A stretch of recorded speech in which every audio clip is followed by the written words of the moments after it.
මම ඇත්තටම අද මිස් දෙවෙනි කරුණාරත්න එක්ක ආවේ මගේ හොඳම යාළුවාගේ දුව ගාඩියන් විදිහට. ඒ දුවගෙත් අම්මගෙත් එකම බලාපොරොත්තුව ඒ දුවව ડોක්ටර් කෙනෙක් කරන්න.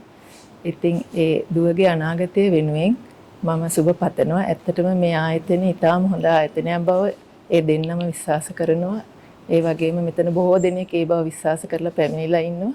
ඒ ආයතනයට මම සුබ පතනවා. දුවගේ අනාගතයට මම මගේ හදවතින්ම සුබ පතනවා.